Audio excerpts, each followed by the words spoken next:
I don't care if you young, old, just coming out, coming back out. The record. If you ain't got that record, always about the record. Welcome to the Tim King Live Show, March 9th, 2018. First appearance guest we have is Bronze Nazareth out of Grand Rapids, Michigan. What's up, my brother? What's up, bro? Everything good? Here, man. Yes, Everything man. good. It's an honor to have you here, my first Thank guest. You, you know, artist, producer, Bronze Nazareth, Wu-Tang production. You came from the Wu-Tang production, or you had your own production, or how that went? I started out, my own way or whatever, but big fan of the Wu, obviously. Okay. How did you get in contact with the Wu? Because I remember you from back in the days, but we're gonna talk about that later on. Tell your story. What it was I was doing beats or whatever, banging them out, and the internet was just flourishing at that point. So I threw some shit online, and what year was this? Get the people the year. This was 98. Okay. Early internet for the hood. Early internet for the hood. Yeah. This cat hit me in the email named Silver Rings. Okay, Silver Rings overseas. Shout out to Silver Rings on that album. 3 million, I heard. 3 million on that. Silver. He was just like, I fuck with your beats, you know what I'm saying? Okay. It's kind of the shit, the way I want to go. But we just kept in contact, and then, I kept coming with shit. And so he was just like, I got to get you to RZA.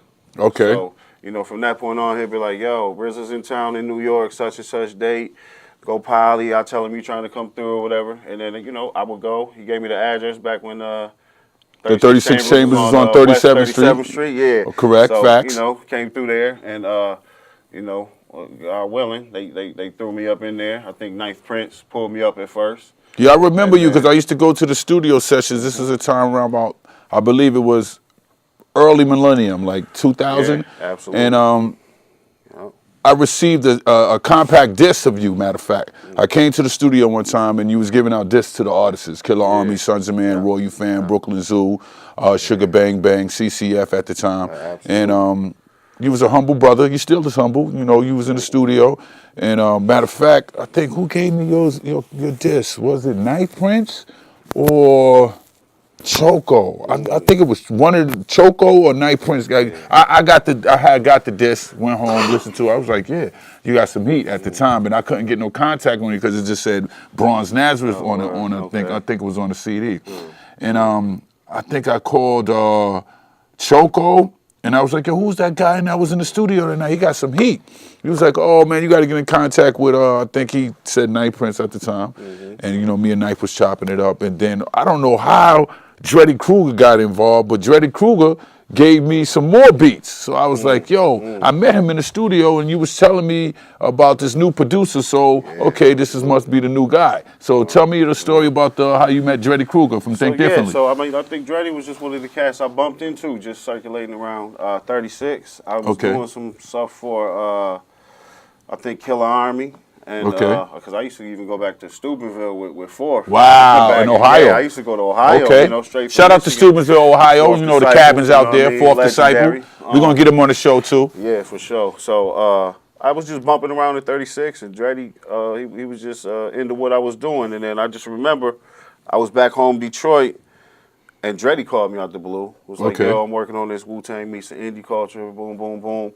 And he flew me out, and that was. This is 2005, people. 05. 04. Okay, 04. Yeah, 05 it dropped. Yeah. And so that was it right there, because I think I was able to grab a lot of just indie fans. And what label was that? That was Baby Grand. Baby Grand, Chuck. Shout out to Chuck. So from that was your first debut as a producer on that project. Yeah. Okay, and from there, that sprung you off to your solo, or you had to do more work? Baby Grand, I think that indie culture was so successful on the indie level. It was like independent album of the year. Yeah, charged billboards and all that. Yeah. So I think off the strength of that, it was like, let's see what this kid got on the record deal. So banged the record deal, and then 06 came out with Great Migration. Yeah, that was a great album. I happened to be on that album. Yes, More to sir. go. Yes, that was a great one right there. That was a banger right there. That's in the history books. Yeah, right there. So how's growing up in Grand Rapids, Michigan? Who was your influences as far as music-wise, like artist-wise, music-wise? Growing up in G-Rap, it's It's a little different, man. Detroit and G-Rap is like two different worlds. Grand Rapids is kind of West Michigan, where that's like the motor city. Detroit is. Detroit. Okay, all Grand right. Rapids is on the other side. So okay, what is it? Grand South Rapids, on the other side, north? What? It's the west. Okay, yep, the west. Yep, okay. West Michigan. So in Okay. West Michigan, it's a little slower or whatever. And so growing up there it ain't too different from any other city. Okay. We grew up. I grew Poverty, up in a time crime. where it was a lot of gang stuff going Okay. on, vice lords, GDs. Okay. So that kind of ate up my high school, but I was always doing music. Okay. So you had a family member that introduced you to music, or you just happened to have a record player in the living room? You know what it was? Or? It was like a mentor, man. I used to go to my homeboy. His name's D the Rebel. Shout out D the Rebel, Gun Rule Forever. And he showed me how to work the ASR 10. Because we was just rapping over other people's instrumentals, Okay. Just young, we started. My first tape was Fat Boys Are Back. So Wow. I've been on hip hop since then, and then it was like, yo, how can we create our own? So this was in the studio, or this was just This was at the crib, at like the crib. in the Okay, basement, pause in the tapes. lunchroom. You know what I mean? Okay, Yeah, pause okay. tapes, exactly. Pause tapes. Exactly. I come from that era. Well, my man. You know what I'm saying? So yeah, I started doing that. But then he was like, yo, these kids, they writing. They got talent. It was me, Kevlar, my bro June. R.I.P. Kevlar, You know man. what I'm saying? Forever. And so from there, he showed me how to do the ASR 10. Nice, and I'm nice. like, yo, okay, so now I can make my own music to rhyme on. That's the spark I needed, The ASR 10 is your first piece My of first equipment piece. that you ever did music on, sample or played? Absolutely, sample and play. Yep. Okay. First piece. Do you still use the ASR 10? I still use Okay. it. Like we was talking earlier, it's got that muddy sound to it still. Yeah, 'Cause it's the from RZA analog used the days, you know what ASR, I'm the saying? Fourth used the ASR, Yeah, Rakim so- was using the ASR. It's a great machine. A lot of hits was made off of that. Absolutely, man. So that sparked my whole production being. You know what I mean? So name some of the people that you produced for in the industry. Oh, RZA, of course. Bonk. Raekwon. Bonk, bonk. Cool G. Bonk, Rock bonk. Marciano. My Oh, bro my Willie God. the Kid. Woo, Willie. You know what I'm saying? It's a good track record out there, man. Okay, a that's lot nice, of, that's nice. underground heavyweights, so.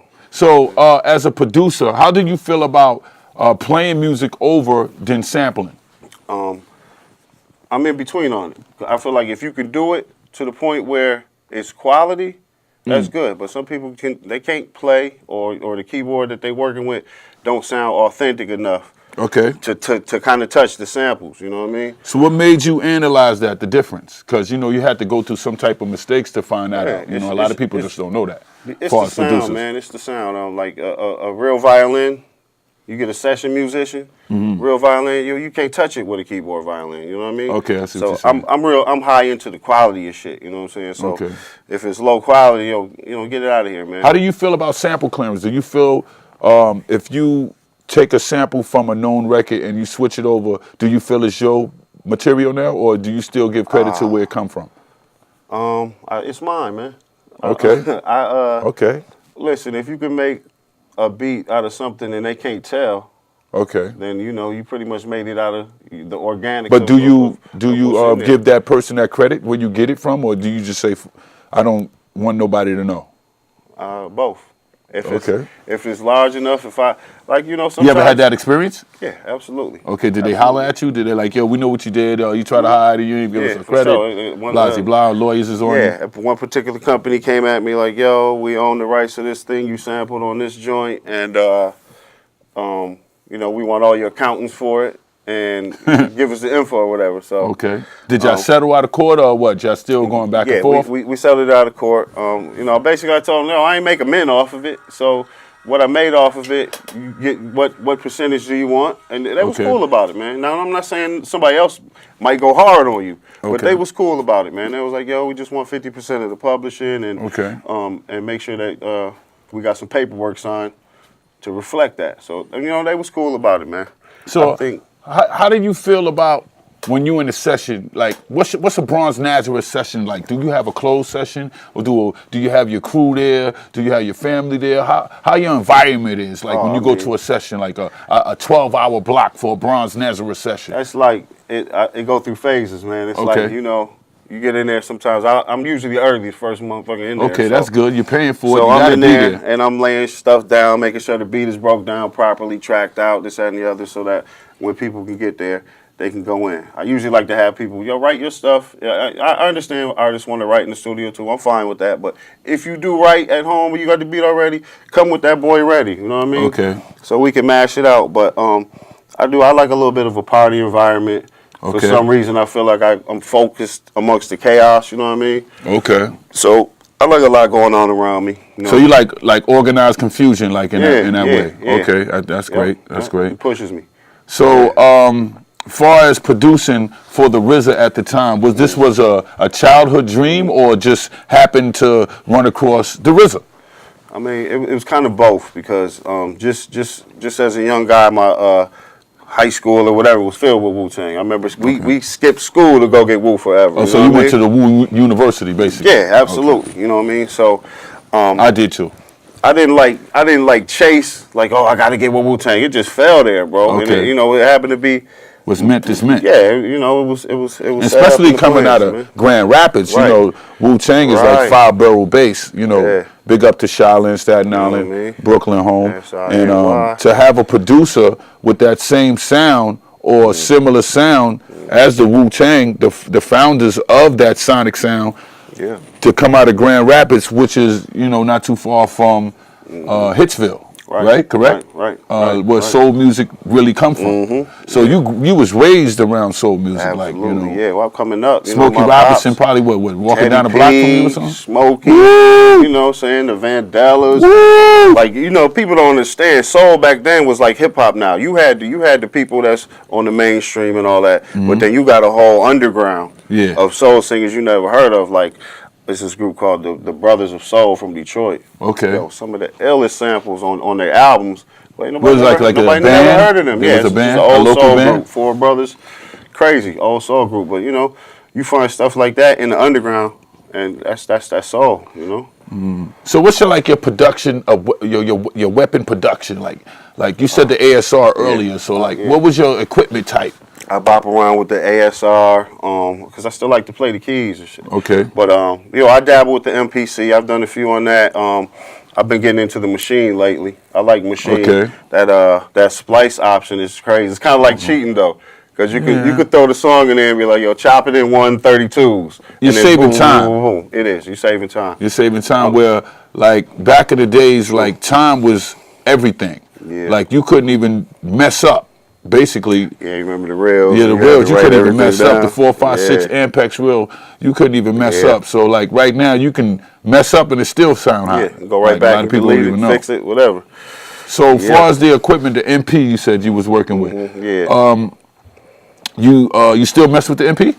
Okay. The MP. Did you like the original format of the MP or the program of the MP? Is it the same? I don't know because it's pretty not similar. I like the program. That's my thing. I can play whatever, but I'll program the hell out of some shit. You know what I'm saying? I'm a program monster. I can get it to go where I want it to go. However, but yeah, I love to bang on them pads, but I like the new one.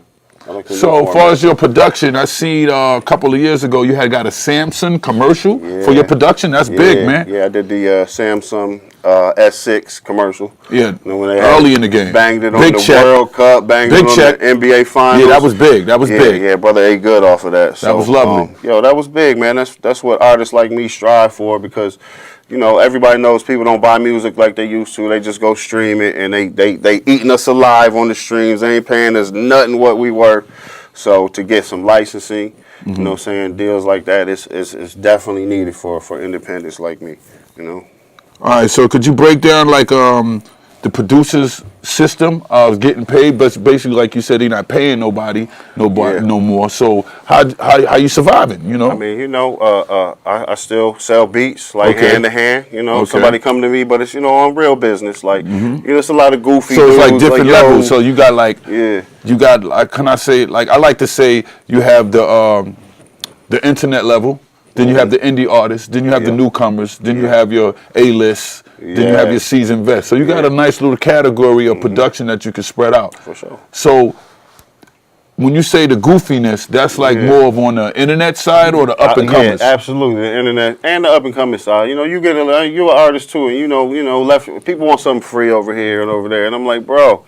But do you space it out? Do you be like, I do something free on the arm, but I'm going to charge in this lane something, but I want a percentage in this world from an A-list artist, or I want money from this indie artist because I know he has it. Well, like, how do you do that? Yeah, I split it up. Like, it's to me, it's a matter of importance. You know what I'm saying? Okay. I want the money, of course, man. Everybody want to get paid, but yes, a if reward it's no system. money, if it's no money, but say it's an artist like Raekwon. Okay. Or artists like, whoever, Jay-Z, whoever. Of course, go ahead, take that. I don't need nothing for it. Just let me eat off the royalties. In the publishing. Let me get my mechanicals and all that. Yeah.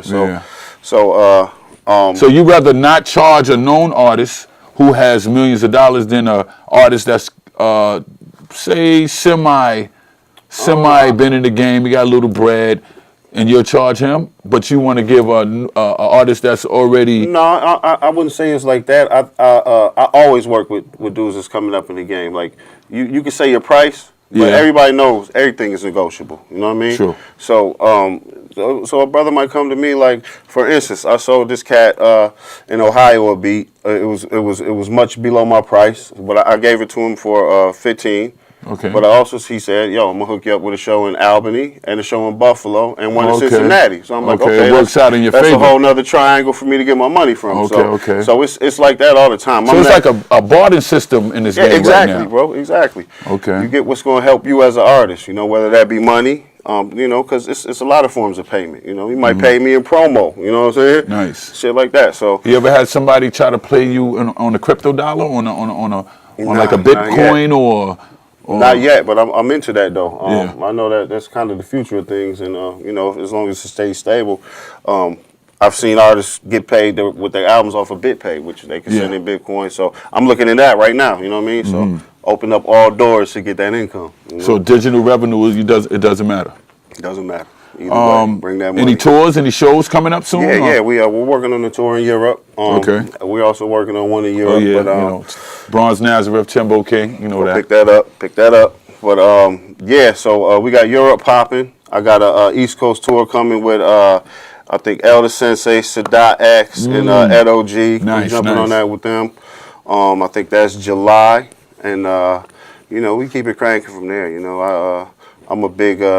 I'm a big proponent of going and getting your own shows. So you travel overseas too, abroad? Yeah, absolutely. So any places overseas that you love hip hop? They love Bronze Nazareth. Lyon, France. Man. France, oh yeah. When I France. we pulled. Shout out to France. Yo, Leon, what's up, yo? So we pulled out there. We got out the airport. Promoter picked us up. First place he took us to, they had this huge wall. The brothers made a big mural.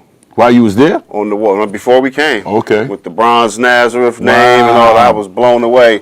And then Mm. the crowd that night, it was just electric, man. It was crazy. It was like 300 people or something like that. Do you think international countries save hip hop, real hip hop, than America?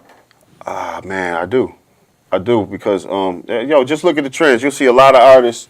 You're like, I'll never see him do no shows over here, this and that. But then you look, he been in France, Germany, UK, Poland, Czechoslovakia, all over. And, me personally, more so than America, when you throw your booking agent at them or throw someone out there, they're coming back with serious stuff. As to where, I don't know what it is with the U.S., but it's like flash in the pan. If you're not the hottest of hot, they really not trying to book you here.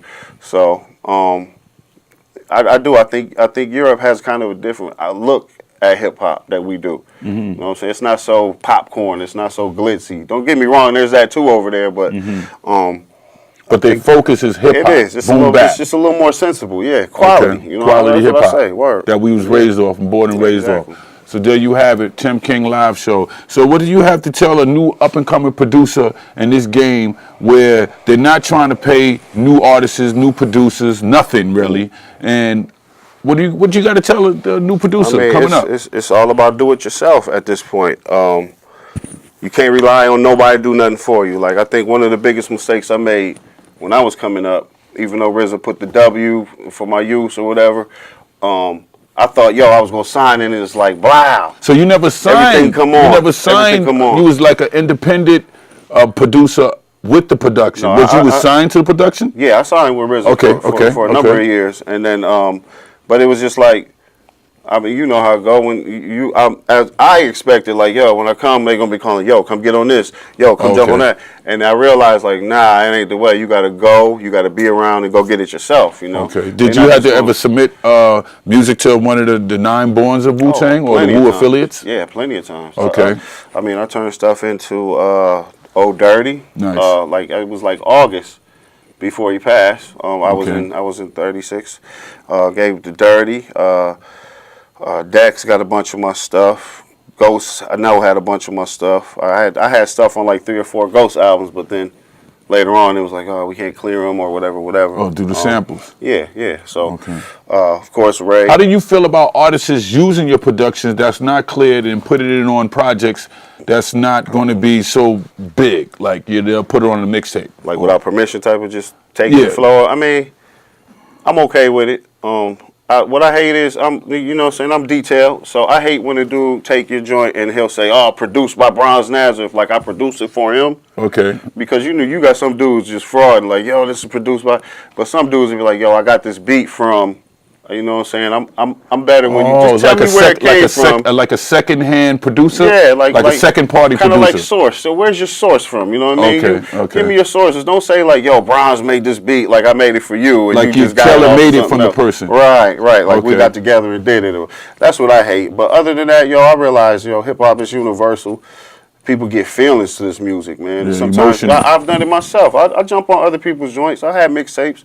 When you feel a beat, you feel that shit. So I ain't too mad at that, but I just don't like when they go around like, oh, he made this for me, type of produced by Bronze. Like I had dudes take a whole album worth of stuff, put out a whole mixtape of just my beats. And it's on there, produced by Bronze Nazareth. It's like, yo, I don't even know you. Yeah, right. Yeah. So I think that difference right there is it for me. So what's your Twitter, your Facebook, your social media handle? It's easy. At bronzenazareth.com, NAZARETH, pretty easy to find. I see you got the Wise Men in the studio, one of the partners with you. Yeah, I got my bro June Mega. Come on, sit with us, bro. My bro June Mega from the Wise Men. We've been shout out to the Wise Men. R.I.P. Kevlar 7. R.I.P. K7, free salute. Yo, tell the people who you is, brother. June Mega, Wise Men. Bong. You know what I'm saying? Represent with my nigga Bronze, man. Been doing this thing, 20 years with my man. So, Okay. So how does it feel to be a part of, like you said, childhood friendship group? Oh, man, it's been beautiful, man. I actually see my bro starting out, just something that we thought was a game, it was just fun to actually take it to a whole nother level to where it's legendary now, you know what I mean? It's beautiful, man. All right, did you ever have any dreams of looking at it like, well, if Bronze make it, we're going to be there to support Bronze no matter what? That's always been the key, it's like, if I made it and he didn't, he'd be cheerleading, just like if he making out that I'm still cheerleading. It's the same thing, It's my brother from another mother, so I'm there as a support system.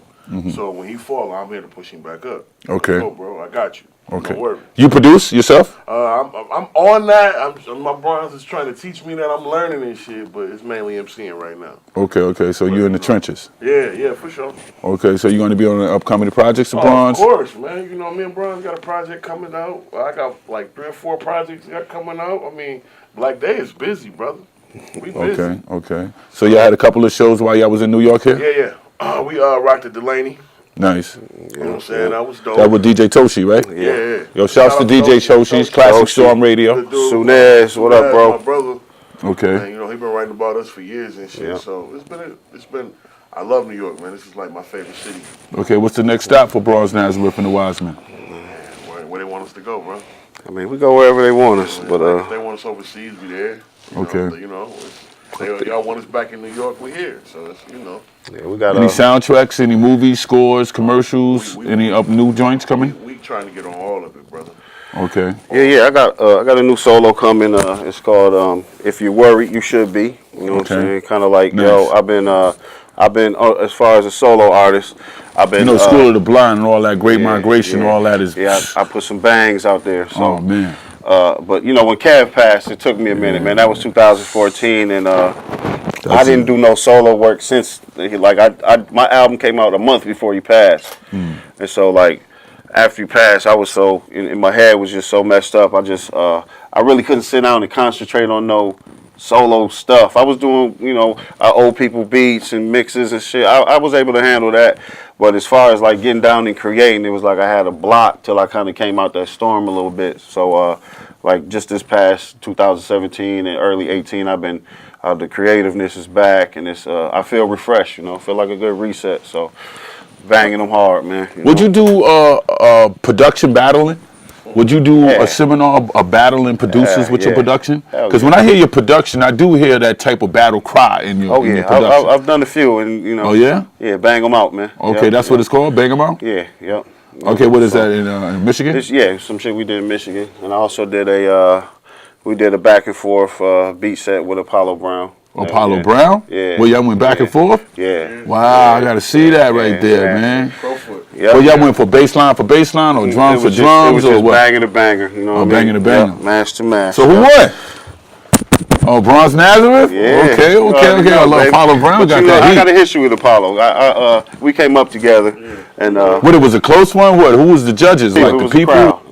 Okay. I had the louder cheer, Okay. But Apollo definitely a talented dude, man. We came up together. I gave him a lot of production secrets. Okay. We was roommates for a number of years. My peoples from VA always talk about Apollo Brown from Wu Fu Movement Group. And he always the brother Naj, he always talk about Apollo Brown. Nice. And he was like, yo, that's Bronze Boy. That's Bronze Boy. Yeah. He always talk about him and shit like that. So, he's a guy the talented dude, man. He deserves his shine, Okay. Yeah, we go back to high school though. Yeah. Oh yeah? Yeah. Okay, Play football together, all that. Nice. Yeah. So from that same area, you have a lot of dark men is from that area too, right? Yeah. And Willie the Kid also? Both our brothers, Yep. Okay, so Michigan has this, what I'm saying, Grand Rapids, and Floyd Mayweather is from that area too, right? Yep. So, oh man, do Floyd come around? Do you know Floyd? You met Floyd before? Yeah, we went to the same You know high him school. personally? Yep. I know him personally. I know his grandmama, his mom know my people. Yep. And then him and Kev was in the same classes too. Get out of here. Yeah, so even when we go back and when Kev was around, we would see him, we're like, what's up, Kev? Yeah. So you know Floyd personally too? Me? Not me. I don't really know him. Yeah? Good dude, bro. Good brother. Yeah, does he know about Bronze Nazareth music? Yeah, he knows about us. We submitted some stuff to him before. If you remember, he had a label for a minute. Oh yeah, that's It was right. just, it was just difference of styles or whatever. Okay. So, but yeah, Grand Rapids got. I would love to hear Floyd Mayweather come out on a Bronze Nazareth track. Oh, that'd be nasty, right? Representing Grand Rapids. Yeah, that'd be dope. That'd be a good look. yeah. Maybe we could have that done. Tim King live show can get that done. You know what I'm saying? City right there. That'd be Yes, sir. definitely Gonna big roll. up for the city. So man, it's an honor and a privilege likewise. to have Bronze Nazareth and the Wise Men. Thank you. First guest Thank you. on the production side for the Tim King live show. Shout out to Sunnydaze Media, my executive producer. Shout out to agent, executive assistant. We here, man. Out there in TV world. Thank you for tuning in. R.I.P. B.I.G. March 9th, 2018. It's the Tim King live show. I don't care if you young, old, just coming out, coming back out the record. If you ain't got that record, always about the record. At 21, I admit I was a